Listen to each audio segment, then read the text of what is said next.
Y en esta mañana vamos ahora a estar viendo la perspectiva de Filemón. La vez pasada vimos la perspectiva de Pablo, del tercero. Ahora veremos la de Filemón, la del ofendido, la de la persona contra quien se peca. Y vamos a obtener algunos principios de ahí que nos ayudarán a cómo mantener nuestras relaciones sanas aun cuando alguien pueda pecar contra nosotros. Amén. ¿Le parece interesante? Sí, ¿cierto? Estoy muy convencido que el Señor ha preparado estos mensajes en el libro de Filemón y en otras instancias como un instrumento que nos va a ayudar a nosotros como iglesia a crecer. Gracias por los que creen lo mismo que yo. Estoy muy convencido de que la seguidilla de eventos que han habido respecto a estos temas, que hermanos, créanme, no fueron de ninguna manera planeados, han sido de mucha bendición y han traído muchas repercusiones entre ustedes. Y eso es muy bueno y eso es muy lindo. Hermanos, debemos crecer en el entendimiento bíblico que nos permita relacionarnos de manera sana y correcta. ¿Por qué relacionarnos? ¿Por qué vivir la vida cristiana relacionándonos? Porque la vida cristiana se vive en comunidad. Porque estamos creados no para estar solos, sino para estar acompañados. Sí. Créalo. Porque necesitamos, mira el que tiene al lado, mírelo, así rápido, para el otro lado, para los dos lados. Según la Biblia, si él es creyente, tú lo necesitas. Lo necesitas para crecer. Necesitas de sus gracias, necesitas de sus dones, también necesitas de sus defectos.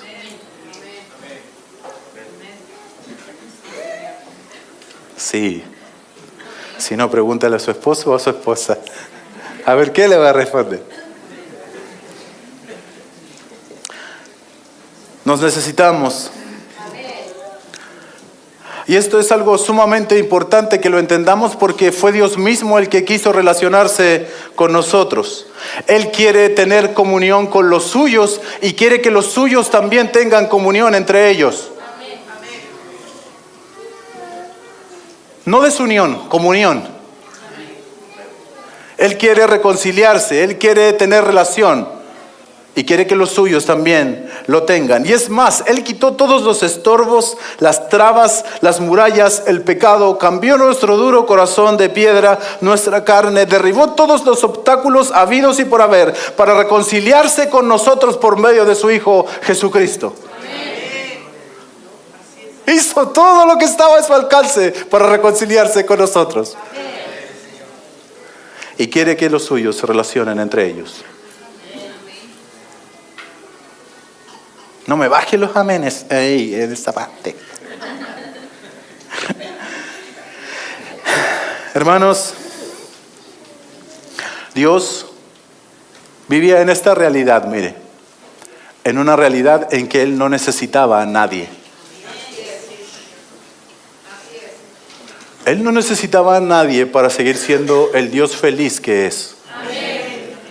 Y aún así Él decidió relacionarse con personas como tú y como yo.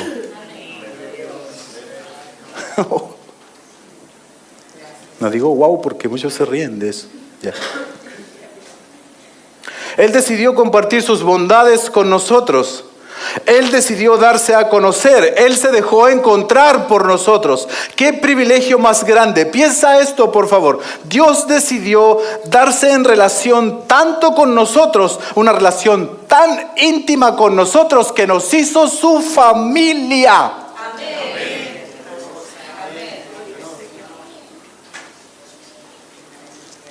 ¿Lo puedes creer?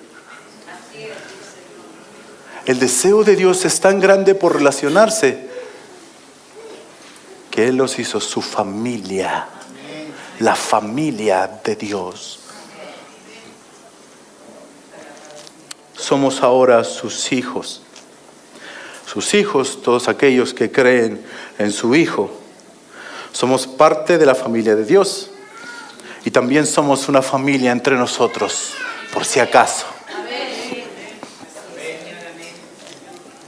Y las familias se caracterizan por tener las relaciones más estrechas conocidas en este planeta Tierra.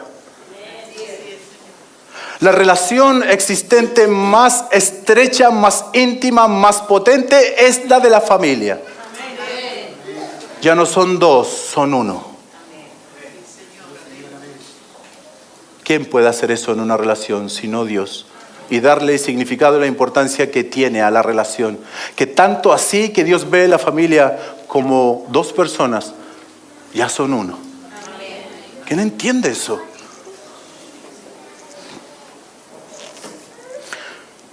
La familia de Dios, la iglesia, tiene un deber y es relacionarse estrecha y sanamente.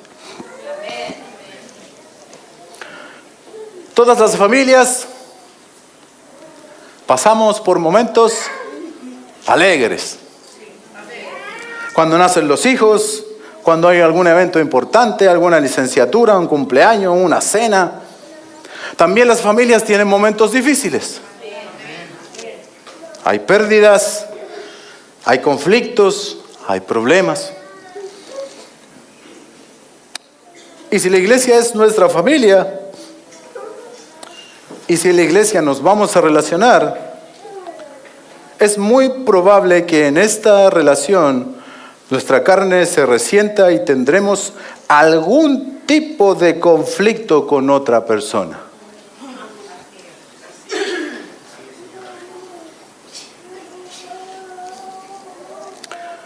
Muy probablemente vamos a tener algún tipo de inconveniente con alguno de los que están aquí.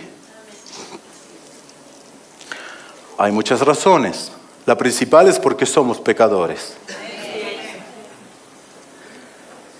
Porque estamos en un proceso de santificación, de crecimiento, porque somos distintos. No todos son igual de maduros.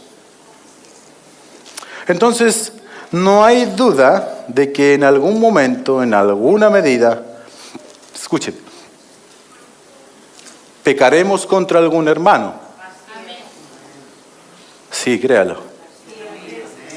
O algún hermano pecará contra mí. Lo importante es que nosotros sepamos qué hacer cuando eso ocurra. Y ya sabemos, y lo dejo de frentón, ya sabemos que la actitud siempre entre cristianos ha de ser de perdón, de restauración y de reconciliación. Lo demás está de más. Y por eso que estamos hablando estos temas en el libro de Filemón. Ahora vamos a Filemón. En este sermón yo me voy a centrar en la actitud o en la perspectiva o en lo que tiene que hacer para aportar en la restauración de la relación en Filemón. Y Filemón es aquel perdón contra quien se ha pecado, a quien han ofendido. No tengo duda, hermano, de que en algún momento de nuestra vida estaremos en esta posición.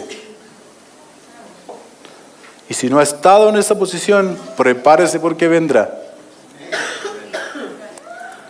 Continuaremos entonces.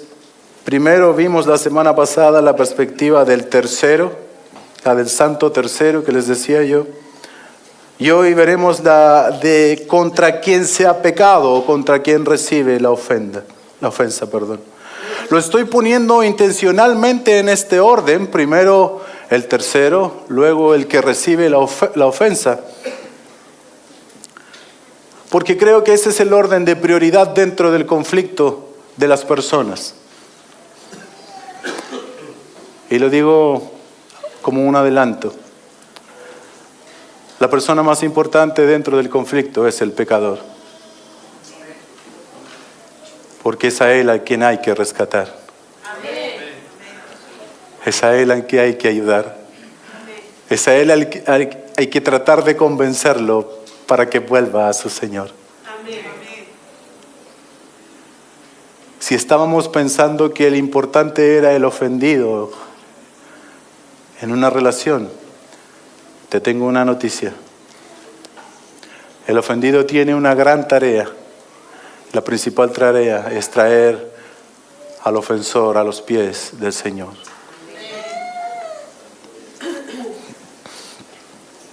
¿Con qué razón Pablo le escribe a su amado colaborador Filemón? Le escribe con el deseo de que Filemón y Onésimo se reconcilien, que él lo vuelva a aceptar. ¿Qué había hecho Onésimo en contra de Filemón? Había huido, había robado, había ofendido. En su escape conoció a Pablo, el santo tercero que les decía yo. Y Pablo obviamente le insta a hacer lo correcto, a dar la cara y a volver a su dueño buscando el perdón a cualquier precio. Ahora, imagínate la sorpresa que Filemón se llevaba. Que recibió esta gran ofensa de este esclavo, que un día llegue a su casa el esclavo que huyó, que le robó, que lo avergonzó, y ahora llega humillado con una carta en su mano.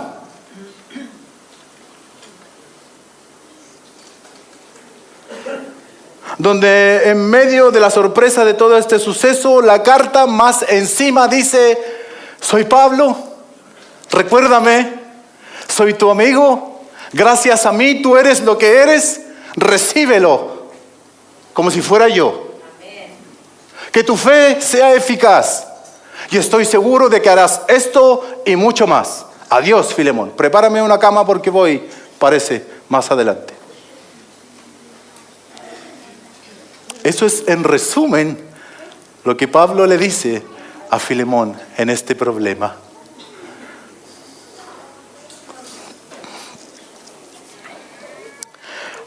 Y lo que yo quiero hacer en esta mañana es dar algunos consejos que puedo ver de lo que Dios pide, de los que reciben ofensas, para que sea posible la reconciliación con el pecador y mantener las relaciones sanas.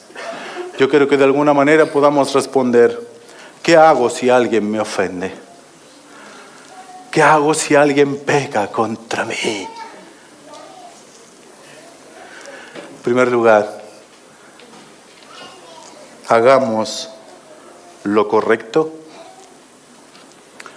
Perdonar es lo que se espera del creyente.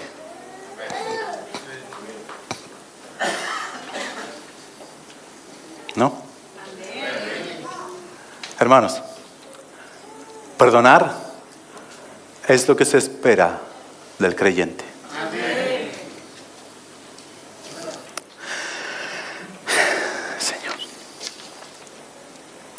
Si alguien peca contra nosotros y viene a pedirnos perdón, nuestro deber es perdonar. Recíbelo como si fuera yo. Acéptalo.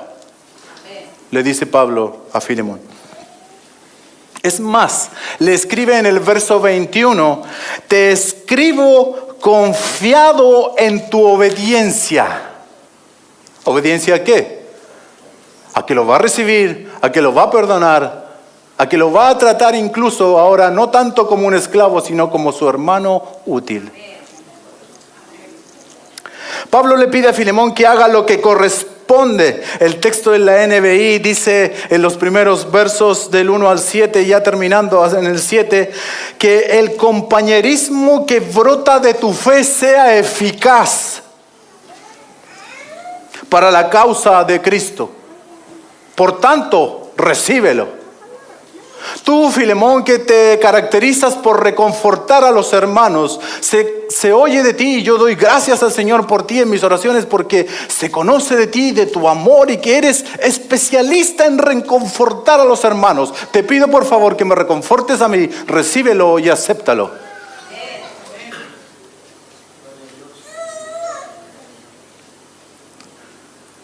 Pablo solo lo está mandando a hacer lo que tiene que hacer. Y es más, Pablo se encarga de tener un lenguaje tan hermoso y le dice, yo podría mandarte a hacer esto. Yo tengo autoridad suficiente para mandarte a hacer esto. Pero voy a apelar a nuestra amistad, a nuestro amor, a que no hagas estas cosas obligado, porque si haces esto obligado, el Señor te está mirando.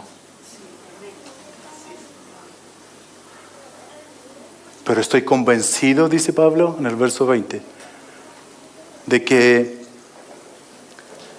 te escribo confiado en tu obediencia y en que harás aún más incluso de lo que te estoy pidiendo. ¡Wow!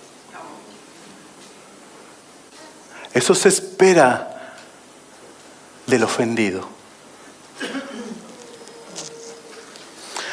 Pablo estaba tan seguro de eso es lo que se espera del creyente y le pone, por favor, hermanos, atención en el verso 20, terminando el verso 21, perdón. Te escribo confiado en tu obediencia, seguro de que harás aún más de lo que te pido. Estoy seguro que harás más de lo que te pido. Es lo que se espera de un ofendido.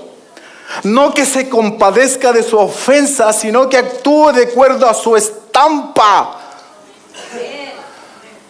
Hello. Por el creyente corre un ADN.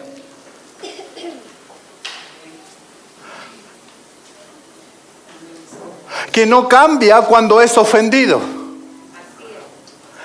El ADN del creyente, esta estampa de la cual yo le hablo, la de ser un esclavo de Cristo, por ese ADN por dentro de nosotros corre la sangre de un pecador perdonado. Que lo capacita para poder perdonar a otros, porque resulta que el perdón de su ofensa no se compara en ninguna manera con las ofensas que todos ustedes puedan hacerle al pecador. Las ofensas que el Señor me perdonó no se comparan en absoluto con todo lo que ustedes puedan hacerme a mí. ¿No? Desde que nacimos estamos pecando contra Dios. Son años y años de rebelarnos contra Dios. Y todos nuestros pecados fueron perdonados. Hemos pecado contra Dios de las maneras más horrendas habidas y por haber. Cosas que solamente tú y yo conocemos de nuestra intimidad. Que jamás se van a comparar. Aquel hermano no me saludó.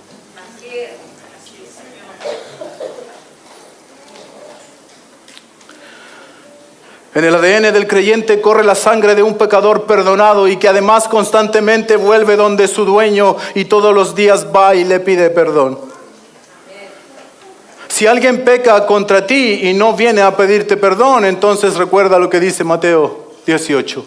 Anda, busca al hermano, repréndelo y si él te escucha, lo has ganado.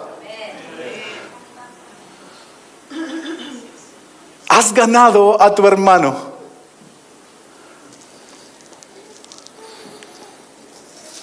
Hermanos, Dios está interesado en el ofensor. Está enfocado y deseando que ese pecador se arrepienta. No está enfocado en la ofensa que te hicieron, por favor. Tú no ves en ninguna parte de la carta de Pablo a Filemón que Pablo le empieza a sobar el lomo a él. Solamente le dice, haz lo que tienes que hacer, hermano amado mío, que tu fe sea eficaz. Amorosamente te lo digo. Recíbelo. Haz mucho más de lo que te pido. Esas son las palabras que Pablo tiene para el ofendido.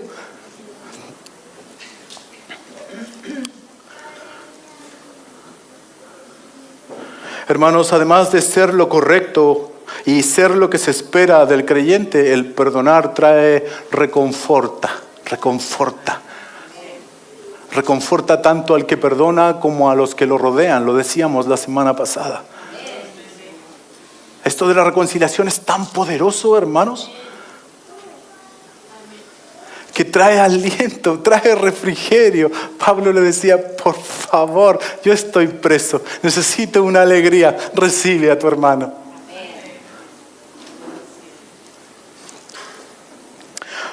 Hacer lo correcto. ¿Tú recuerdas cuál fue la actitud del papá del hijo pródigo? ¿Lo recuerdas? ¿Recuerdas lo que hizo el hijo pródigo con su padre y cómo lo deshonró y cómo malgastó sus bienes? ¿Lo recuerdas? Hermanos, el padre lo vio desde lejos. Ahí viene mi hijo andrajoso. Mi hijo ha vuelto en sí. Ven para acá. ¿Cuál fue la actitud al ver a su hijo que había pecado contra él retornar de esa manera arrepentido? Cuando aún estaba lejos, dice el texto, lo vio su padre y fue movido a misericordia y corrió y se echó sobre su cuello y le besó. Amén. El ofendido hizo eso con su ofensor. ¿Y qué hizo el bendito tercero? El hermano. Ese no era un santo tercero. Estoy enojado. ¿Cómo se te ocurre perdonar a este otro? Después de todo lo que te hizo. Hijo, es que él estaba muerto y ahora vive.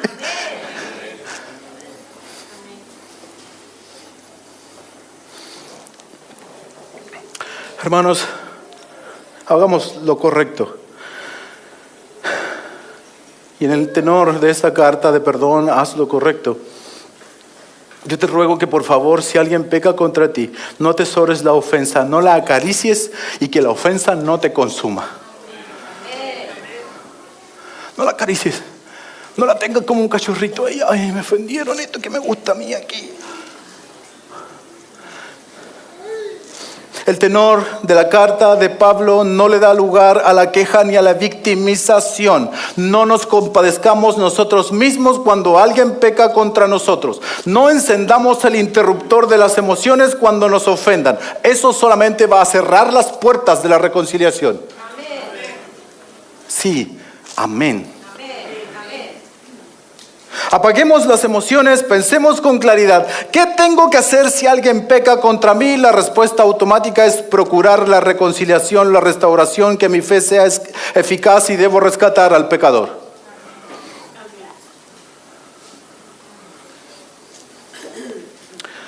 Si alguien peca contra nosotros, eso no nos da el derecho a victimizarnos. ¿Aló? La victimización no es un derecho. La victimización es un pecado. Porque la queja es un pecado.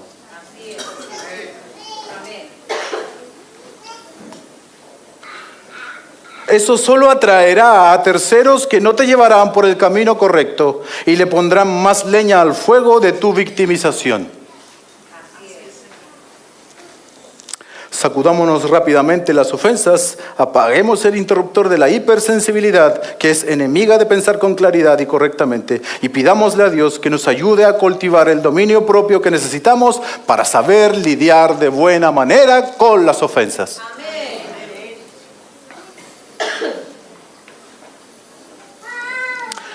Cuando fuimos a Santiago con mi esposa, subimos al metro. Usted sabe que ahí los provincianos en Santiago andamos como medio asustados.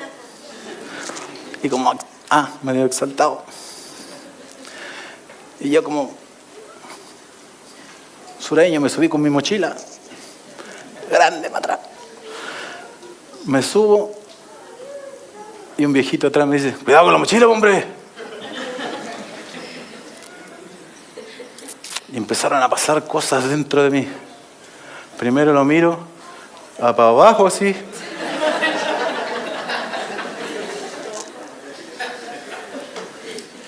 Amor, ¿qué se cree? Eso pensé. ¿Qué se cree este viejo? Le doy un palmetazo que da. Eso pensé. Y me acordé que venía predicando Tito que teníamos que ser que teníamos que ser amables con todos. E inmediatamente yo dije, ¿por qué me estoy ofendiendo? Si además el caballero tiene razón. Llegué y le puse la mochila en la cara. Eso fue como en un segundo. Y me di vuelta y le dije, perdón, caballero. Y me di vuelta y me corrí y me saqué la mochila. Y después me sonreía del frente así.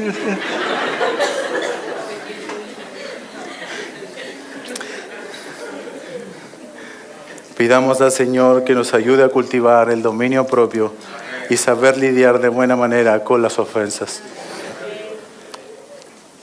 ¿Qué tiene que me haya dicho eso? ¿En qué me ofende en absoluto? En él solamente, ¿qué se cree este personaje que me viene a decir a mí que haga tal cosa? Otra cosa,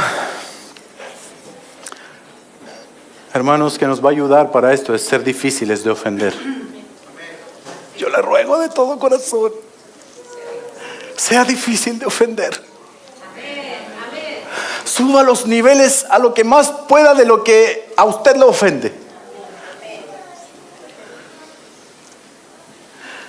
Y también no llamemos todo lo que nos sucede una ofensa. O no llamemos a todo lo que nos molesta una ofensa, porque no lo es. ¿Te has preguntado por qué nos ofendemos cuando nos ofenden y le damos tantas vueltas a la ofensa? ¿Te lo has preguntado? La respuesta es sencilla, porque nos creemos algo. Cuando tenemos una diferencia con nuestras esposas y nos ofendemos porque ella dijo algo como esto, que nos dolió y además fue la pura verdad. Por favor, mi amor, trata de no ser tan áspero conmigo. Pídeme las cosas de otra manera. A lo que muchas veces no tenemos muy buenas actitudes. Yo hablo como quiero y me voy enojado yo por lo que me dijo. Hermano, cuando tú haces eso que acabo de hacer, que es muy chistoso, pero pasa mucho, solamente te ofendiste porque a ti nadie te puede corregir. Esa es la verdad. La verdad es que a ti nadie te puede venir a decir algo. A mí nadie me dice nada. Te ofendiste porque te amas mucho a ti mismo, porque la ofensa hiere el orgullo, y nuestro orgullo es uno de los tesoros más preciados que tenemos que cuidar. Y es el mejor aliado de la ofensa.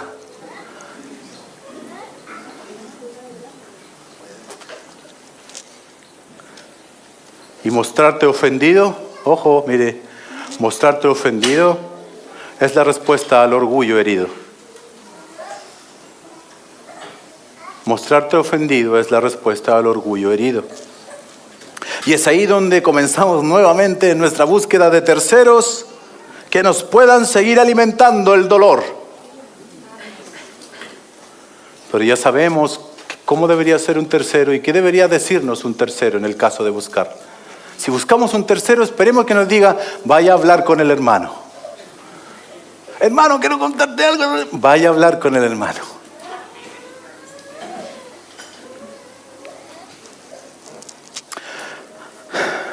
Seamos difíciles de ofender y no llamemos a todo una ofensa. Llamemos pecado solamente a lo que Dios llama pecado.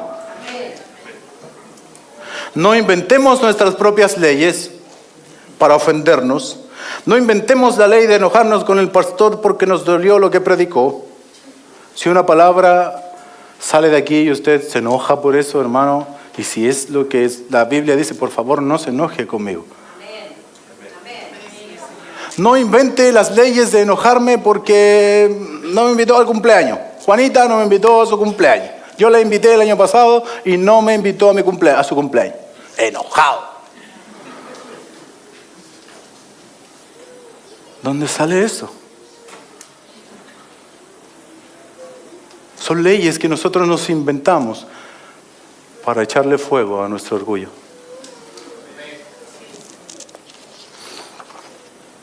Aprendamos a pasar por alto, por favor, también las faltas. Eso nos va a aliviar muchos problemas, nos va a hacer pasar de balde muchos malos ratos. Si cada cosa que nos sucede nos ofende, eso nos causará muchos problemas y tendremos constantemente que estar hablando con hermanos por cosas tan pequeñas y decirle: hermano, usted me ofendió porque no se despidió de mí, porque usted me miró raro.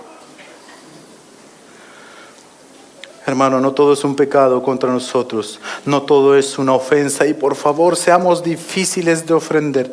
Y por último, si a usted le afecta eso de verdad, que puede ser hasta legítimo, ante cualquier duda siempre lo mejor es acercarse a la persona y preguntarle directamente a ella: hermano, ¿por qué usted no se despidió de mí? El hermano nos puede decir: bueno, no lo vi, pues, hermano. O yo quería, pero usted se fue. Ay, no era porque usted me tiene mala. No, pero... descansé. Hermanos, otra cosa. Ahora sí vuelvo al texto, el verso 20 y el verso 16. Pablo le está diciendo a Filemón que ya no lo reciba como un esclavo, sino como un hermano. Que ya no lo reciba como un inútil, sino como a uno útil. Que no lo reciba como un esclavo simplemente, sino como alguien especial, dice Pablo en el texto.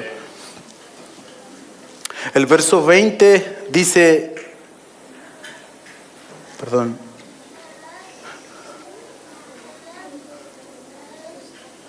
El verso 19, dice algo muy interesante y es donde me quiero centrar un poco por unos minutos. Yo, Pablo, escribo de mi puño y letra, te lo pagaré, por no decirte que tú mismo me debes lo que eres.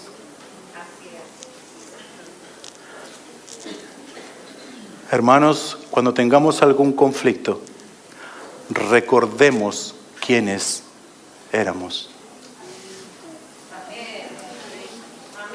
Eso va a suavizar mucho las cosas.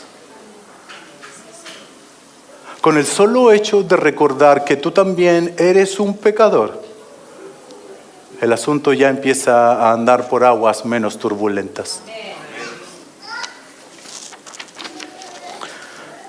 Gálatas 6:1 dice: hermanos, si alguno es sorprendido en alguna falta, vosotros que sois espirituales, restauradlo en un espíritu de mansedumbre, mirándote a ti mismo, no sea que tú también seas tentado. Llevar las cargas los unos de los otros y cumplir así la ley de Cristo, porque si alguno cree que es algo no siendo nada, se engaña a sí mismo. Amén. Pablo le está diciendo a Filemón: Filemón, recíbelo. Si él te debe algo, yo te lo pago. No te ofendas tanto. Recuerda que lo que tú eres, me lo debes a mí. ¿Qué quiere decir con eso? Le está diciendo: recuerda que si tú eres creyente es porque yo te prediqué. Y recuerda cuando yo te prediqué, ¿quién eras tú? Eras un esclavo del pecado, eras un siervo de Satanás. Pero cuando se manifestó la bondad de Dios, nuestro Salvador envió a su Hijo Jesucristo, tú creíste en Él y ahora eres de su familia. Amén. Te tengo una noticia: recibe a otro miembro de tu familia. Amén.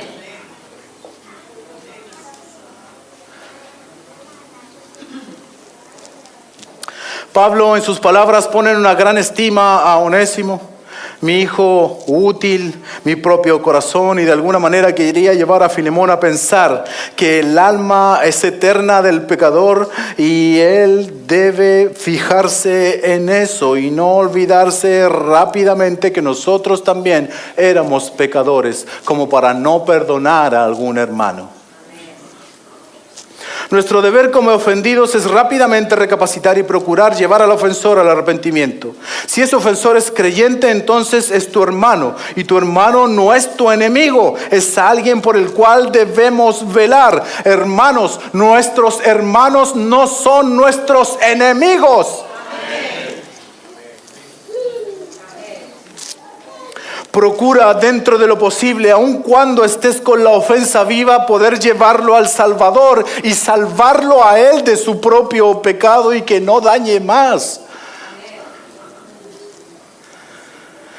Él es más importante, no la ofensa. El pecador es lo importante, no lo que te hizo. Esta verdad es tan importante porque si nos fijamos nuevamente en Mateo 18 es lo que reina en estos versos. El deber y el ánimo pronto de restaurar al pecador en una oportunidad, con 2 testigos, con toda la iglesia tratando de rescatarlo de su pecado. Que la grandeza de la ofensa no te confunda. Recuerda que tú también eras un pecador y debes estar dispuesto siempre a perdonar.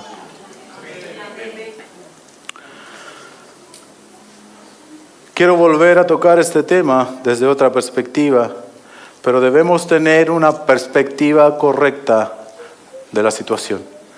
Debemos tener una perspectiva correcta de los conflictos. ¿Por qué me habrá pasado esto a mí? Hermano, cuando tú haces esa pregunta, tú te olvidas que tienes un Dios. Tú lo olvidas. Cuando tú empiezas a autocompadecerte con esa pregunta, ¿por qué a mí? Es como decir, ¿dónde estabas, Dios, que se te pasó esto por alto?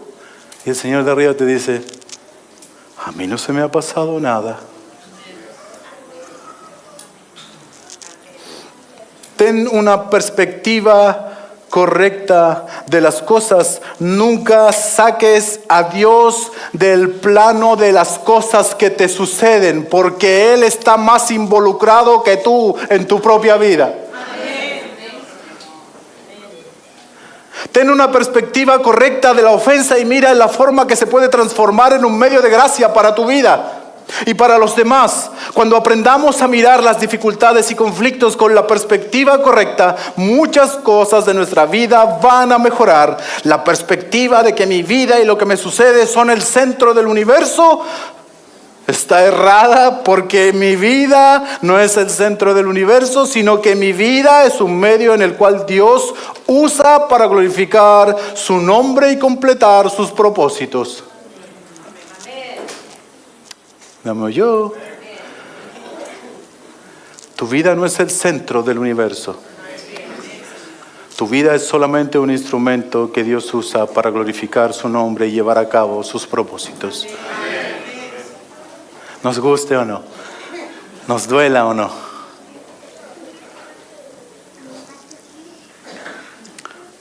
Él quiere formar el carácter de Cristo en nosotros. El verso 15 dice, tal vez por eso Onésimo se alejó de ti por algún tiempo, para que ahora lo recibas para siempre. Cambio de switch, cambio de perspectiva.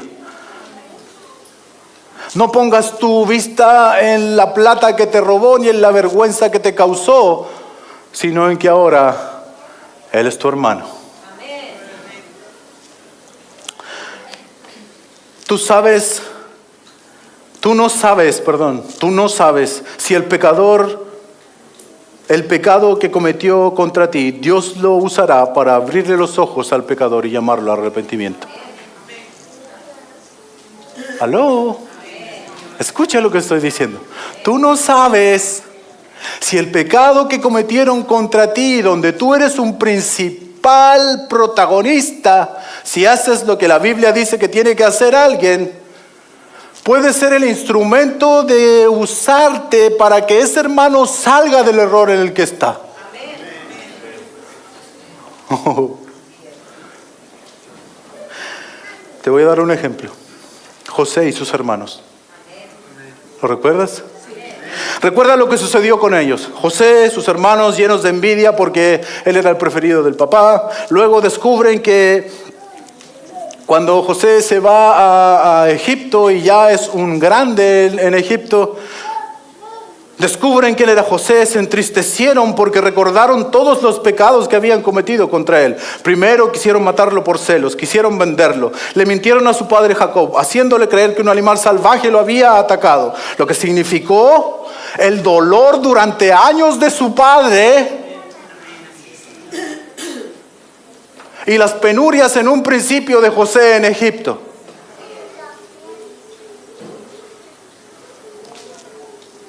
Hasta que Dios lo exaltó. Y eso es tan impresionante, tener la perspectiva correcta de las cosas, y José lo muestra de una manera magistral. Él no quita la realidad de que sus hermanos pecaran contra él. Pero eso no es todo, porque no podemos esconder la mano de Dios de lo que nos sucede. Génesis 45 dice que cuando José se dio a conocer a sus hermanos, él lloró tan fuerte, pero tan fuerte que los egipcios lo oyeron, la casa de Faraón se enteró, y José a sus hermanos, cuando se descubrió y probablemente se sacó todos sus implementos, le dijo: yo soy José, soy su hermano. En la mente de ellos estaban donde un principal de Egipto, rogándole que les diera comida para no morir de hambre en el desierto. Hasta que de repente José se saca su disfraz y dice: soy yo, su hermano. Mire lo que a él le importaba. ¿Vive mi padre todavía?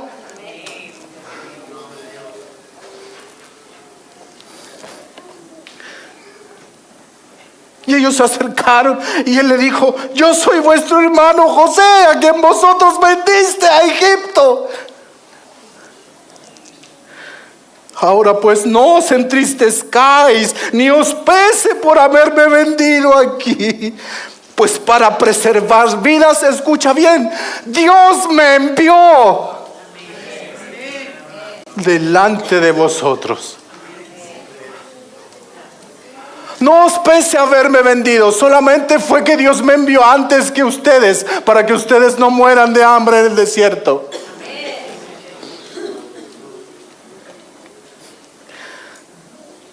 Eso es una perspectiva correcta de las cosas.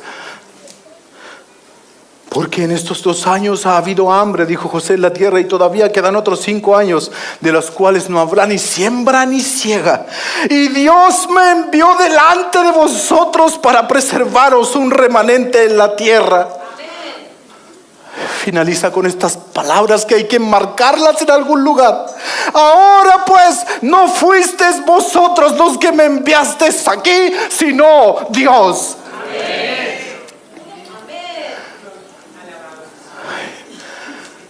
¿Y no lo vendieron? ¿Y no le mintieron al papá? ¿Y no desearon en su corazón que él estuviera muerto de verdad?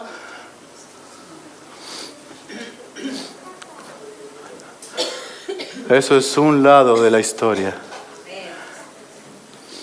Esa es nuestra perspectiva de la historia. La perspectiva de Dios es que Dios lo había enviado antes para salvarlos a ellos mismos del hambre. Eso es impresionante. ¿Se imagina a José nublado por sus emociones diciendo: ¿por qué me vendieron?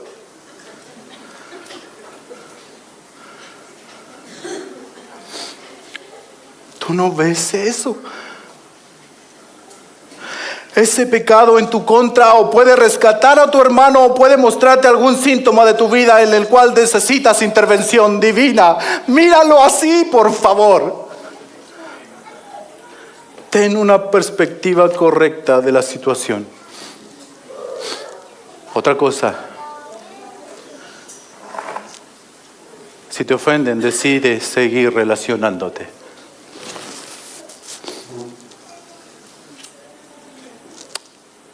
Si te ofenden, decide seguir relacionándote. Es lo que Él hace con nosotros.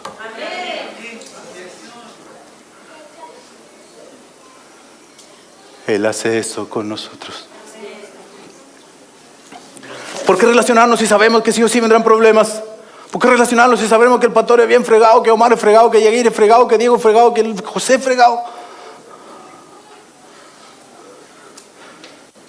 Porque ¿cómo experimentaremos la paciencia si nadie nos la pone a prueba? ¿Quieres paciencia? ¿Tú le has pedido paciencia, Señor? Señor, dame paciencia. Pues espera la prueba. Muchas veces la prueba tiene nombre.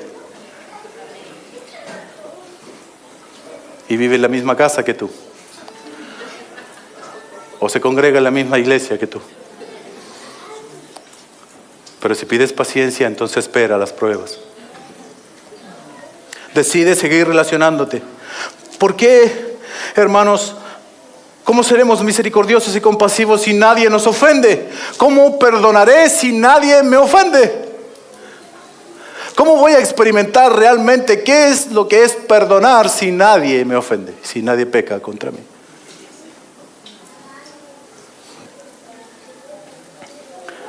¿Por qué procurar esforzarme en tener buenas relaciones con un montón de gente que no conozco tanto y que requiere tanto esfuerzo y soportar tantas cosas y cambios de mi parte?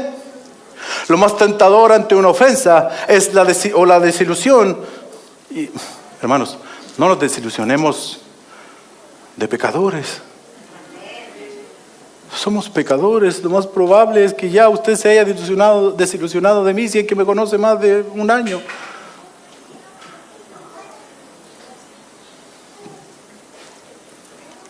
El aislarnos solo nos llevará por el camino contrario al que Dios diseñó para que las relaciones funcionen. No te aísles y soluciona.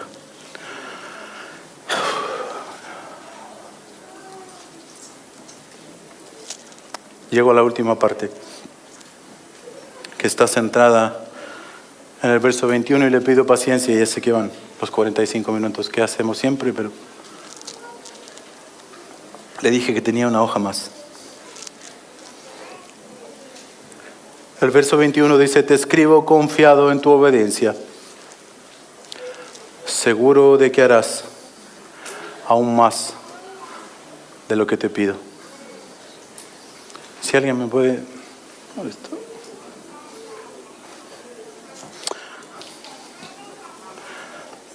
Escúchame bien. Podemos perdonar y mucho más. Podemos perdonar y mucho más que eso. Que como creyentes se tenga una alta expectativa de nosotros. Pablo aseguró que Filemón, al leer la carta, haría mucho más de lo que el apóstol amorosamente le estaba pidiendo. Deja la ofensa a un lado y preocúpate del ofensor. Es lo que debemos hacer nosotros por el bien de la iglesia. ¿Por qué hacerlo? Y con estos pensamientos voy a terminar. Recuerda, estoy en podemos perdonar y mucho más. ¿Por qué hacerlo? Porque el Padre lo hizo y porque el Hijo lo hizo. Te escribo confiado en tu obediencia, sabiendo que harás aún más de lo que te digo. Escucha lo que hizo el Padre. El Padre, que nos creó para relacionarse con nosotros, ha sido ofendido desde que creó al mundo, como decía Marcelo en el principio. Desde Adán en adelante, su propia creación solo le ha dado la espalda. Hermanos, cuando leemos el Antiguo Testamento nos damos cuenta de cuántas veces y de cuántas maneras Dios fue ofendido.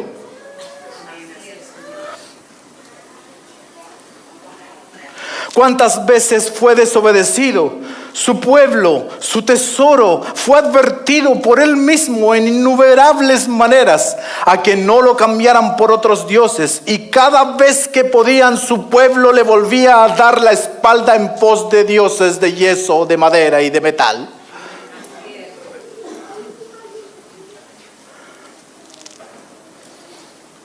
Dios fue bueno y fiel en tantas maneras, pero solo obtuvo de su pueblo ingratitud. Recuerden las palabras del pueblo de Israel a Moisés en el desierto cuando le decían: por esto nos sacaste de Egipto, mejor hubiéramos muerto allá que morir aquí en el desierto. Vez tras vez, este ofendido Dios, y póngame atención por favor, llamando a su pueblo a volverse a Él, y su pueblo vez tras vez dándole la espalda. Bueno, es ese mismo Dios del cual Juan escribió en el capítulo 3: porque de tal manera amó Dios a este mundo, que ha dado a su Hijo unigénito, para que todo aquel que en Él cree no se pierda, mas tenga vida eterna. Fue Dios el ofendido que tomó la iniciativa para salvarnos y poner nada más ni nada menos que a su propio Hijo para aplacar nuestras ofensas. Fue Él. Él hizo mucho más que perdonarnos simplemente. El ofendido fue el que puso a su Hijo para salvarnos. No lo olvides. Ahora te pido que centres tu vista en el Hijo, quien también fue ofendido en muchas maneras. Pecaron contra Él de muchas maneras, pero continuó su camino a la cruz con el deseo de reconciliarnos con el Padre, a pesar de las ofensas. Hermanos, y si hay una parte de la predicación en donde yo te pido que pongas más atención, es ahora.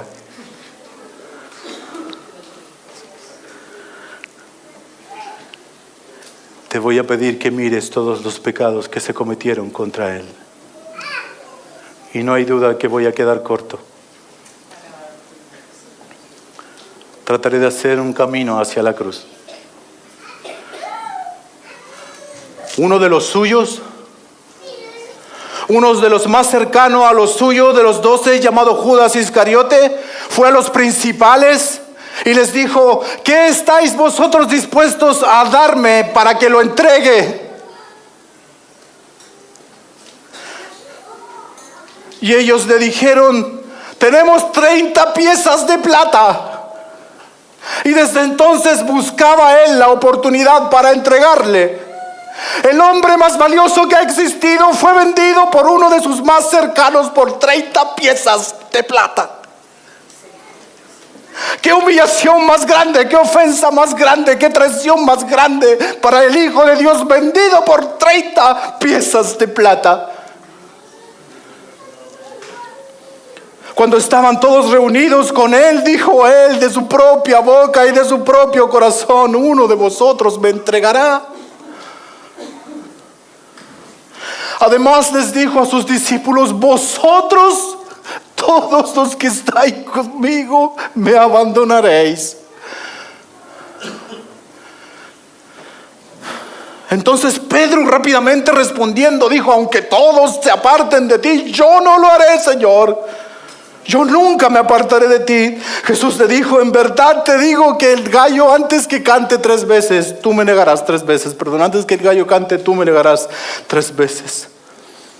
Y Pedro vuelve a decir: Señor, aunque tenga que morir contigo, jamás te negaré. Mentira. Y todos los discípulos dijeron lo mismo también: mentira. Se acerca al huerto. Mi alma está afligida hasta la muerte. Quédense aquí a orar conmigo. Y vino y los halló durmiendo. Y el Señor les dice: ¿cómo no pueden estar 1 hora conmigo velando? Y así ocurrió una segunda y una tercera vez. Y Jesús dijo: levántense, ahí viene el que me entrega. Mientras todavía él estaba hablando, aquí Judas, uno de los 12, llegó acompañado de una gran multitud con espadas y garrotes para prenderlo.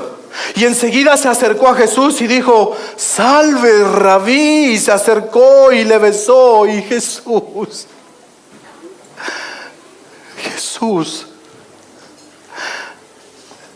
Jesús le dijo: amigo, haz lo que tienes que hacer.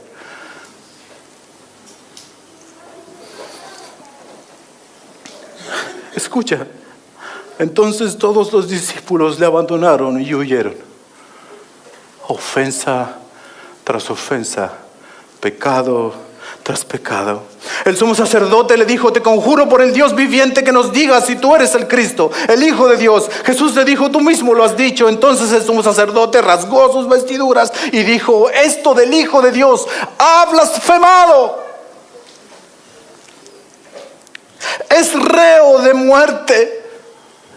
¿Qué más necesitamos? Entonces le escupieron el rostro y le dieron puñetazos, y otros lo abofeteaban diciendo: adivina, Cristo, ¿quién es el que te ha golpeado? Ofensa tras ofensa, pecado tras pecado, la criatura abofeteando al Salvador y al Creador. Luego Pedro lo niega, y luego una segunda vez lo niega. Y cuando era presionado al encararlo y decirle: tú estabas con él, y él lo negaba, y lo negaba con maldiciones y juramentos, dice la Escritura: les juro, yo no conozco a este hombre maldito.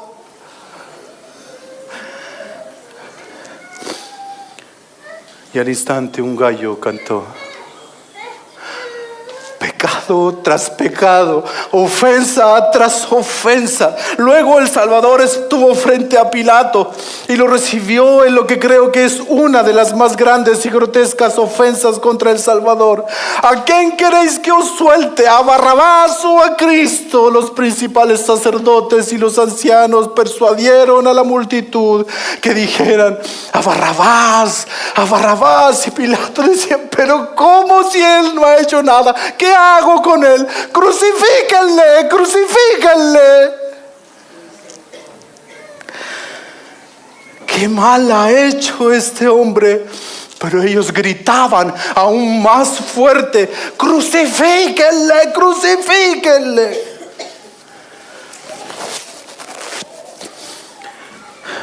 Y llegamos a la cruz. Pecado tras pecado, ofensa tras ofensa. Dice la palabra: llegaron a un lugar llamado la Calavera. Crucificaron allí a Jesús. Esta es la ofensa más grande, el pecado más terrible cometido contra el Santo Hijo de Dios, colgado en un madero. Estaba claro para todo el pueblo judío, según lo que había dicho Moisés antes de hacerlos pasar a la tierra prometida en el libro de Deuteronomio 21-22, dictando las leyes sociales que hablaban de la paga de tener criminales que debían sufrir los criminales sentenciados a muerte. Aquellos que eran colgados de los maderos deberían ser bajados antes que oscureciera, porque ese criminal que moría colgado contaminaba la tierra que Dios les había dado. La ley decía lo siguiente de aquel que estaba colgado, de aquel que era colgado en un madero: entiérrenlo ese mismo día, pues el colgado es maldito de Dios. Y llegaron al lugar llamado la Calavera y lo crucificaron en un madero allí. Y el pueblo estaba allí mirando, y aún los gobernantes y los soldados se mofaban de él, diciendo: a otro salvó, que se salve a sí mismo. Y el que se caracterizó por no abrir su boca, abrió su boca en ese lugar y dijo: perdónalos, Padre mío, porque no saben lo que hacen.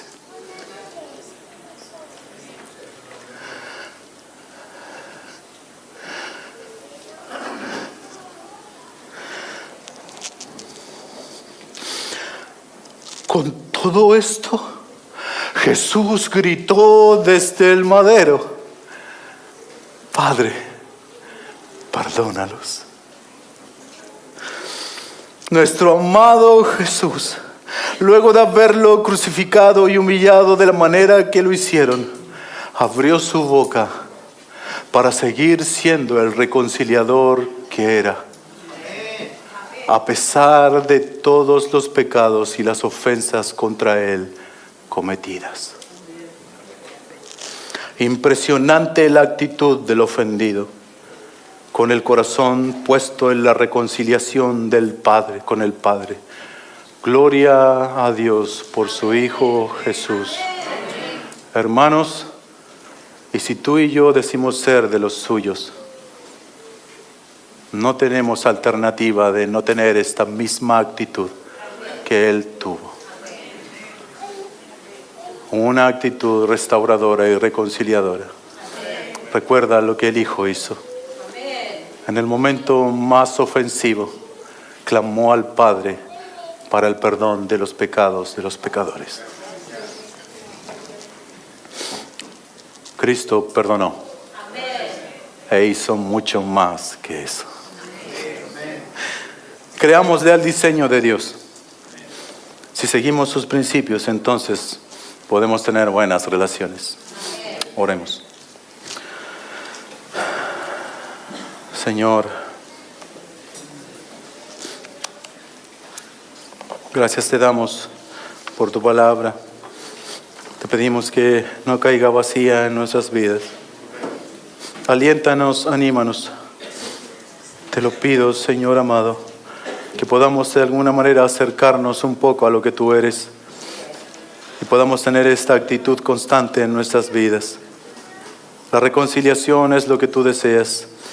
Una actitud perdonadora es lo que buscas de los tuyos. En el nombre de Jesús oramos. Amén. Amén.